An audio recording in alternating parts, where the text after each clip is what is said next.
Speaking of no pain, no gain, the City2City Marathon challenges the fast, fit and flourishing to run from Josie to Pretoria, which makes it an ideal platform for positive heroes to bust the stigma that HIV-positive people are frail and disabled. Amongst the masses pounding the tar were stalwarts Judge Edwin Cameron and Evelyn Chabalala.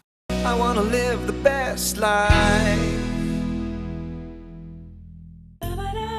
For positive heroes in the City2City Marathon, a partnership makes perfect sense. Long-distance running and living openly with HIV require the same characteristics: dedication, positive thinking, perseverance and courage. Our overarching goal is that everybody who is living with HIV will be free and able to disclose their status without fear of any kind of retribution or recriminations or any stigmatization. So we use positive role models, people who are all living with HIV, who are active in their communities, and we involve them in a range of different initiatives.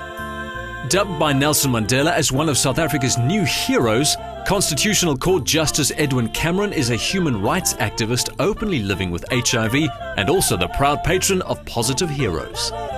My enthusiasm for it derives from the fact that it aims at the worst aspect of this epidemic, which is stigma.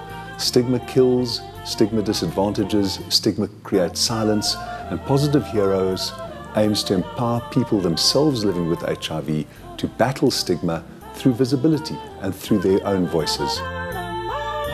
Evelyn Chabalala is my personal hero.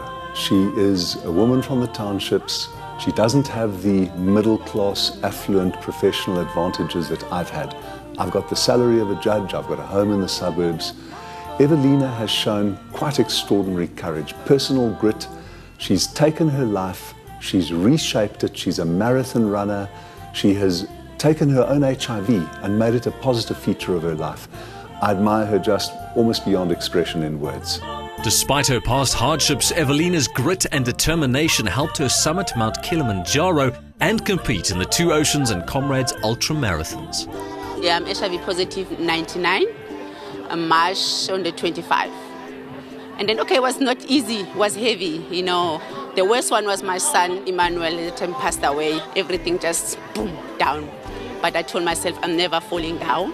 I'm going to stand up. And then just carry on. The message I can say to the people who is HIV positive, nothing is going to stop us what you want to do. We can do anything you want to do, and our life also is not finished. The Positive Heroes team compete in the country's top endurance races to show the world that an HIV diagnosis is not a death sentence, but a life sentence. I've been living with HIV for 12 years. I lived in denial for 8 of those years. As a result, I got really, really ill. Soon after, I started ARVs and all my energy came back. And I discovered running for the first time in my life. And I've just run 50K. Positive Heroes helped me to gain strength and hope about my status. Like, for instance, I once tried to kill myself.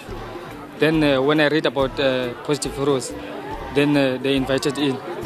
The City2City Marathon is run in the spirit of unity, bringing people of all walks of life together, and the Positive Heroes team is a perfect embodiment of that goal. I think the most important thing about Positive Heroes in the City2City race is that we have got to get a fundamental message across. AIDS is not death. HIV is not the end of life. AIDS is a fully medically manageable condition. I've been on antiretrovirals for 15 years.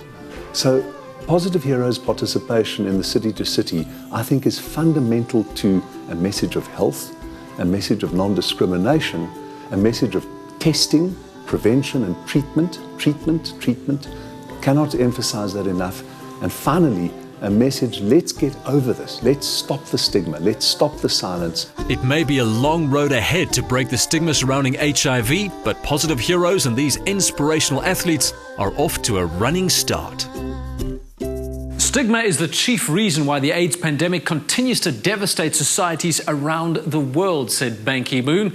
So thank you to all those athletes and positive heroes who put yet another dent in it. Next week, we have one of our first ladies in studio talking about a subject that's close to her heart and why she lost 22 kilograms because of it.